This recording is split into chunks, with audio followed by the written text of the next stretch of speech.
وہ لڑکی عجیب تھی۔ لوگ کہتے تھے کہ اس کی آنکھوں میں شہر نہیں پہاڑ بستے ہیں۔ زرمینہ کو بچپن ہی سے اونچی چوٹیوں سے محبت تھی۔ جب باقی لڑکیاں کڑیوں کی شادی رچاتی تھی، وہ اپنے کمرے کی کھڑکی سے دور نظر آنے والی نیلی سی پہاڑوں کو دیکھ کر مسکرا دیتی تھی۔ اسے لگتا تھا کہ جیسے وہ اسے بلا رہے ہوں۔ اس کے دل میں ایک عجیب سا سکون اتر آتا جب وہ پہاڑ کا نام سنتی، ان کی تصویریں دیکھتی یا کسی سے ان کا ذکر کرتی۔ وہ کہتی تھی کہ پہاڑ دھوکہ نہیں دیتے، یہ خاموش رہتے ہیں مگر ساتھ نہیں چھوڑتے۔ زرمینہ کا تعلق ایک عام سے گھرانے سے تھا۔ اس کے والد سرکاری ملازم تھے اور ماں گھریلو خواتین۔ گھر میں محبت تھی مگر زرمینہ کے خوابوں کی وسعت کسی کو سمجھ نہیں آتی تھی۔ سب جانتے تھے کہ وہ پڑھ لکھ کر ایک اچھی سی نوکری کرے، پھر شادی ہو جائے اور زندگی عام سی گزارے۔ مگر زرمینہ کے دل میں کچھ اور تھا۔ وہ اکثر سوچتی تھی اگر اس کی شادی ہو بھی تو وہ کس ایسے شخص سے ہو جو پہاڑوں کی زبان سمجھتا ہو، جو خاموشی کو سن سکتا ہو، جو ہوا کے جھونکے میں چھپی سرگوشیوں کو محسوس کر سکے۔ وقت گزرتا گیا۔ زرمینہ یونیورسٹی پہنچی تو اس کی شخصیت اور بھی نکھر گئی۔ سادہ لباس، کھلے بال، آنکھوں میں ہمیشہ کوئی خواب۔ وہ زیادہ باتیں نہیں کرتی تھی مگر جب بھی پہاڑوں کا ذکر ہوتا تو اس کے لہجے میں زندگی دوڑنے لگتی۔ اسی یونیورسٹی میں احد بھی پڑھاتا تھا۔ احد شہر کا رہنے والا، خوش مزاج اور سب کا پسندیدہ لڑکا تھا۔ اسے دوستوں کے ساتھ گھومنا پھرنا، کیفے جانا، ہنسی مذاق کرنا پسند تھا۔ پہاڑ اس کے لیے بس ایک سیاحت جگہ تھی جہاں لوگ تصویریں کھینچتے ہیں اور واپس آ جاتے ہیں۔ پہلی بار اس کی ملاقات زرمین سے لائبریری میں ہوئی۔ وہ ایک کتاب پڑھ رہی تھی جس میں شمالی علاقے کی کہانیاں لکھی تھی۔ احد نے پر سرسری نظر ڈالی اور ہلکی سی مسکراہٹ کے ساتھ کہا، آپ کو واقعی یہ سب پسند ہے؟ اتنی سردی، اتنی خاموشی۔ زرمین نے کتاب بند کی، اس کی طرح دیکھا اور آہستہ سے بولی، سردی میں بھی گرمی ہوتی ہے اگر دل میں محبت ہو تو۔ احد کو اس کا جواب عجیب سا لگا مگر وہ مسکرا دیا۔ اسے اندازہ نہیں تھا کہ یہ لڑکی اس کی زندگی بدل دے گی۔ رفتہ رفتہ دونوں کی بات چیت بڑھنے لگی۔ احد کو حیرت ہوتی تھی کہ زرمین چھوٹی چھوٹی باتوں میں کتنی گہرائی ڈھونڈ لیتی ہے۔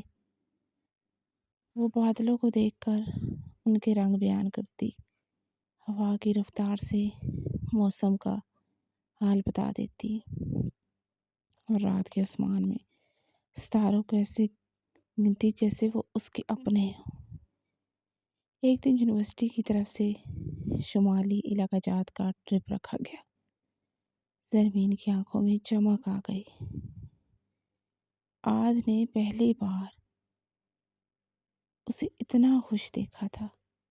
بس جب پہاڑی راستوں پر چڑھنے لگی تو زرمین کھڑکی کے ساتھ لگ کر بیٹھ گئی۔ اس کے چہرے پر سکون تھا جیسے وہ اپنے کسی پرانے دوست سے ملنے جا رہی ہو۔ احد اس کے پاس آ کر بیٹھ گیا۔ تم واقعی ہی ان سے اتنی محبت کرتی ہو؟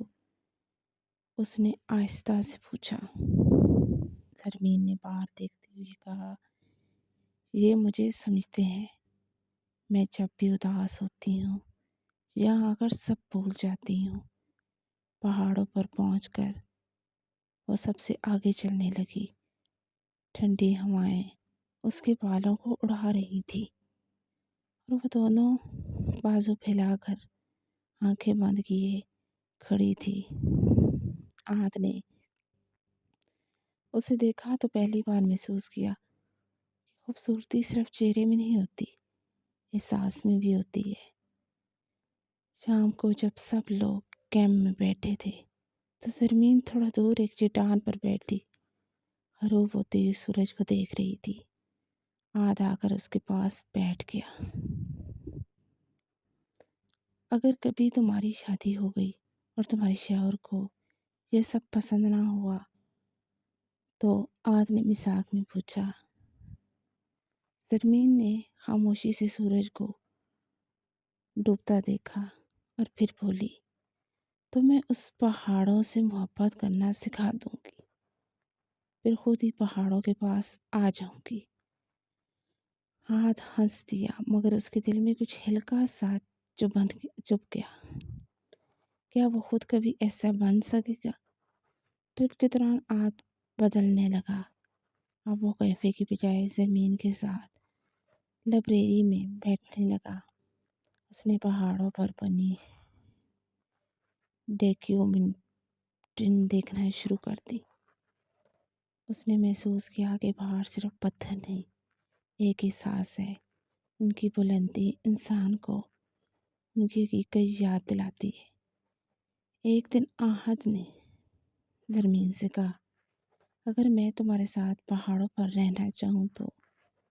ज़रमीन ने हैरत से उसे देखा। रहना ये आसान नहीं होता, यहाँ सहूलतें नहीं होती, आराम नहीं होता। आहद मुस्कुराया, अगर तुम हो तो सब कुछ है। ये पहली बार था जब आहद ने अपने दिल की बात इतनी साफ की। ज़रमीन के गाल सुर्ख हो गई। उसने नज़रें झुका ली मगर उसके दिल में जैसे बहार उतर आई हो। वक्त के साथ दोनों की मोहब्बत गहरी होती गई। आहद ने अपने घर वालों से बात की। शुरू में सब ने मज़ामत की मगर आखिरकार राज़ी हो गए। शादी सादा सी थी, कोई शोर शराब नहीं, कोई बनावट नहीं। ज़रमीन ने शर्त रखी थी कि वो हनीमून किसी बड़े शहर में नहीं, पहाड़ों में मनाएगी। जब वो दोनों दोबारा उन्हीं पहाड़ों रास्ते पर जा रहे थे तो उस बार ज़रमीन अकेली नहीं थी, आज उसके साथ था। मगर वो पहले वाला आज नहीं था। उसकी आंखों में भी वही चमक थी जो कभी ज़रमीन की आंखों में होती थी। वो एक छोटी सी चोटी पर जाकर बैठे। नीचे बादलों का समुंदर फैला हुआ था। आद ने उसका हाथ थामा और कहा, तुमने मुझे बदल दिया। पहले मैं सिर्फ जीता था, अब महसूस भी करता हूँ। ज़रमीन ने मुस्कुरा कर कहा, पहाड़ों ने बदला है, मैंने नहीं। हवाएं तेज़ चल रही थी मगर दोनों को सर्दी महसूस नहीं हो रही थी। उनके दरमियान मोहब्बत की गर्मी थी। रात को जब आसमान पर बेशुमार सितारे चमक रहे थे, ज़रमीन ने आहिस्ता से कहा, मैं हमेशा डरती थी कि कोई मुझे समझेगा नहीं, मगर तुमने मुझे कबूल किया, मेरे ख्वाबों समेत। आहद ने उसके माथे को चूमा। मोहब्बत किसी को बदलने का नाम नहीं है, उसके ख्वाबों को अपनाने का नाम है। वक्त गुजरता गया। उन्होंने फ़ैसला किया कि वो साल में कम से कम एक बार ज़रूर पहाड़ों पर आएंगे। ज़िंदगी में मुश्किलात भी आए, काम का दबाव भी, मगर जब भी थकन बढ़ती तो वो पहाड़ों का रुख कर लेते। पहाड़ों में सिर्फ ज़रमीन की पनाहगाह नहीं रही थी, वो दोनों की मोहब्बत के गवाह बन चुके थे। एक शाम पर जब दोनों खामोश बैठे रूबो आफ्ताब देख रहे थे तो ज़रमीन ने सर आहद के कंधे पर रख दिया। जानते हो, उसने आहिस्ता से कहा, मैं पहाड़ों की दीवानी ज़रूर हूँ, मगर अब उनसे ज़्यादा तुमसे मोहब्बत करती हूँ। आद ने हंसकर कहा और मैं उसकी दीवानगी से बादल आहिस्ता आहिस्ता उसके गिर्द फैलने लगे। ऐसे लग रहा था जैसे कुदरत खुद उन्हें अपने आगोश में ले रही हो। पहाड़ खामोश थे, मगर उस खामोशी में एक दुआ छुपी थी, एक ऐसी मोहब्बत की दुआ जो बुलंदियों की तरह मजबूत और आसमान की तरह वसी। ज़रमीन अब भी पहाड़ों से मोहब्बत करती थी, मगर उसने सीख लिया था कि असल सुकून किसी जगह में नहीं है, किसी इंसान में होता है। और वो इंसान आपके ख्वाबों का एहतराम करे तो ज़िंदगी खुद ही एक खूबसूरत वादी बन जाती है। वो लड़की जो कभी तन्हा चोटियों से बातें किया करती थी, अब अपने हमसफ़र के साथ उन्हीं चोटियों पर खड़ी थी।